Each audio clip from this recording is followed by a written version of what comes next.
Good morning, Hosho staff, students, and families. Yateben, we're ready to start our day. It's Tuesday, September 22nd. Everybody, please stand. Place your right hand over your heart. Our voices are off. Our bodies are still. Eyes are on the flag. I pledge allegiance to the flag of the United States of America and to the republic for which it stands, one nation, under God, indivisible, with liberty and justice for all. We, the people of the United States, in order to form a more perfect union, establish justice, ensure domestic tranquility, provide for the common defense, promote the general welfare, and secure the blessings of liberty to ourselves and our posterity, do ordain and establish this Constitution for the United States of America.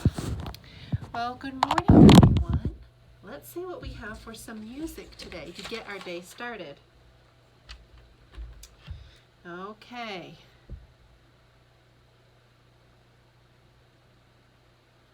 I'm going to pull up a selection. Let's do one from last year. Or maybe even this year, but just not this week. Tell me what we're listening to.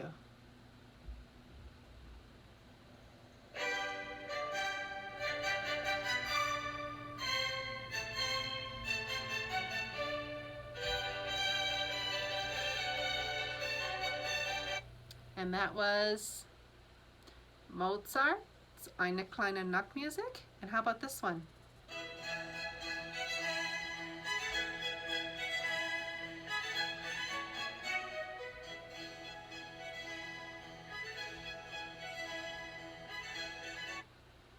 That was Antonio Vivaldi's one of the four seasons, which is spring. That's right. But now we are in autumn. Today is the first day of autumn. And I wonder if Mrs. Neff is going to have us listen to some Vivaldi's Autumn one of these days, I believe. So let's see here on my list of music from let's see, here we go. The selection for this week.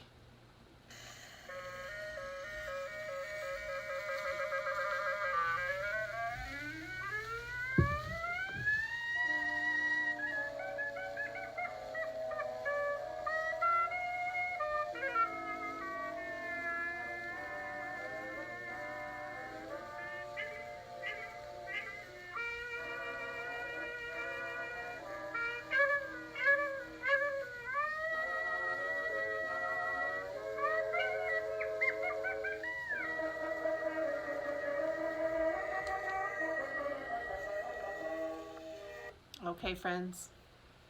Do you remember from yesterday? George Gershwin, Rhapsody in Blue, did you say? Yes, you're correct. Rhapsody in Blue.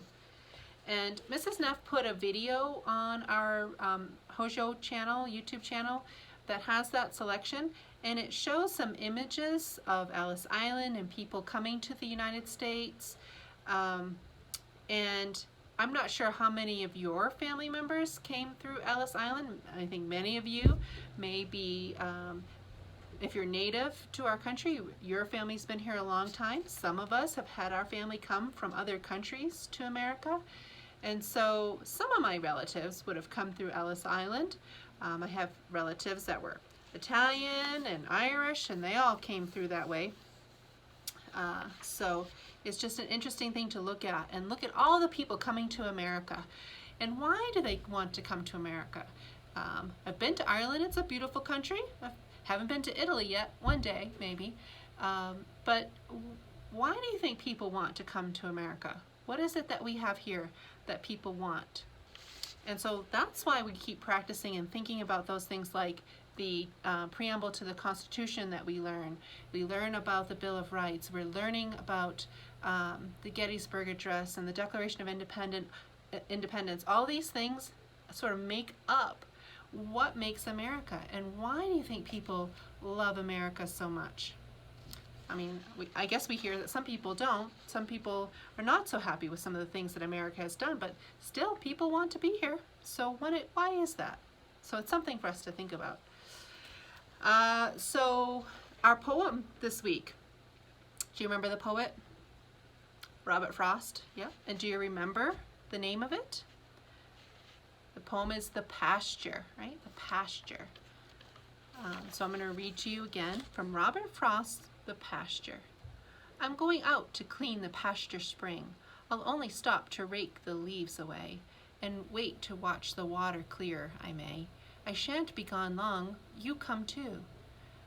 I'm going out to fetch the little calf that's standing by the mother. It's so young, it totters when she licks it with her tongue. I shan't be long, you come too. An interesting thing about this poem is that it's almost inviting you to come with him. And obviously this poem was written in 1915. We can't go with Robert Frost. So what is it that you think, why is this poem still being read and appreciated and loved today?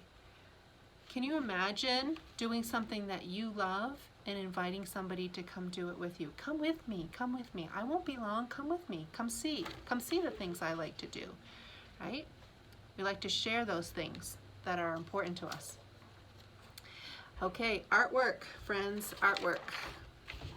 Today's piece, or yesterday's piece, hangs in the halls of Hojo. It does. And this piece is The Night Watch by Rembrandt. And today I have another piece that he has painted, and this is Storm on the Sea of Galilee.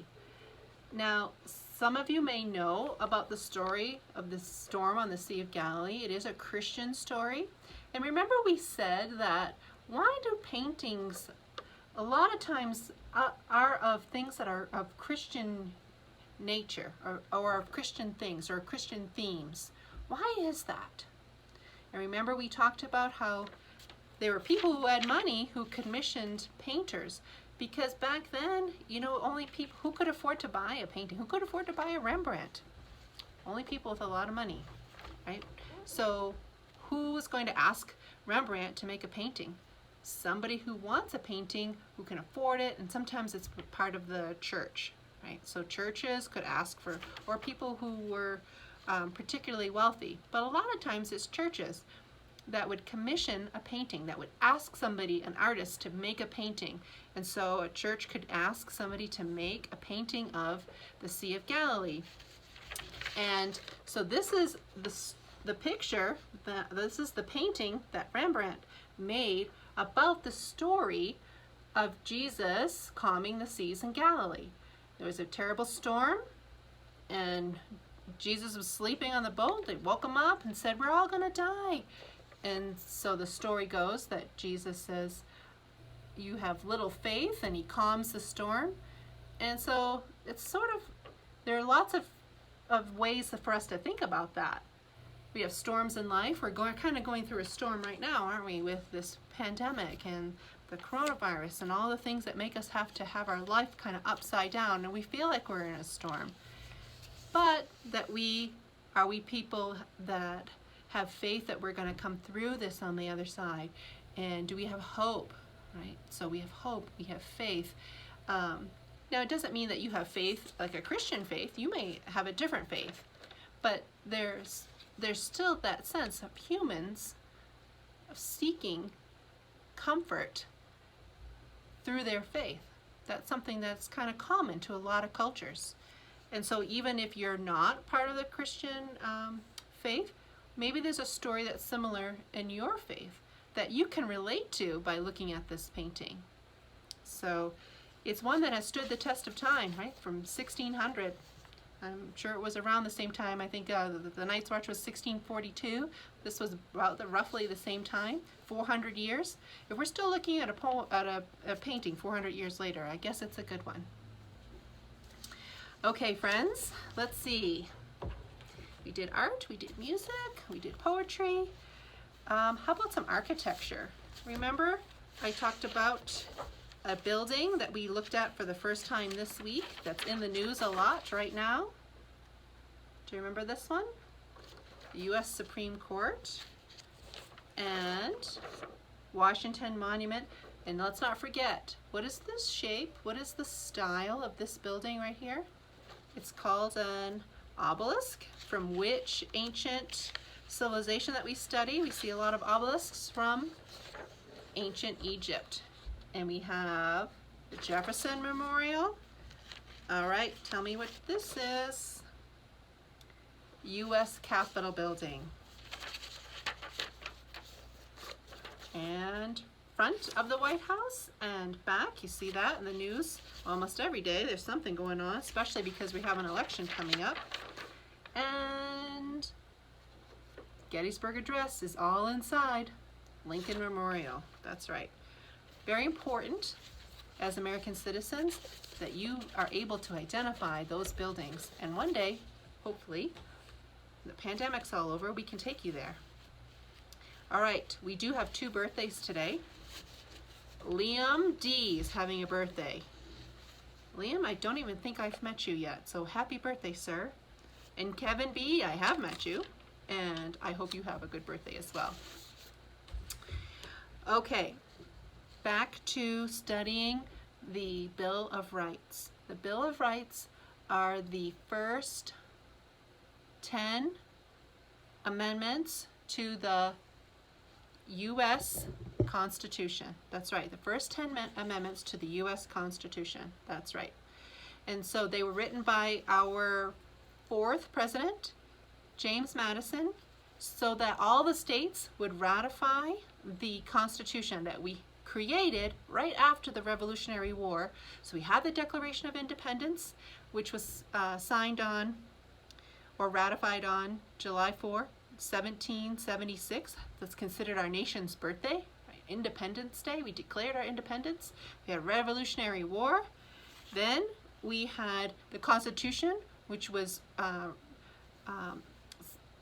presented on September 17th, 1787, and that's Constitution Day. Remember, we just had that a couple of days ago.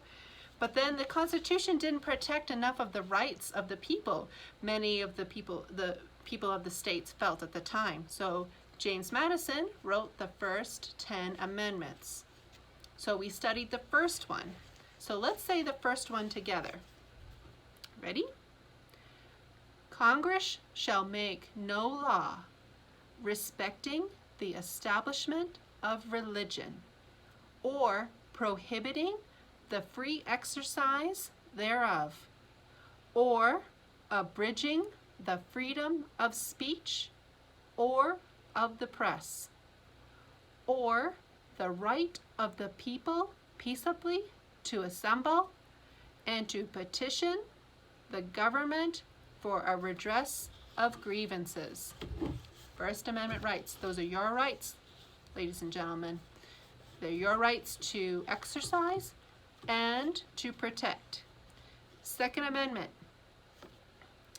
We just learned this one yesterday, so let's go over it again. I'll say a section, you repeat. A well-regulated militia,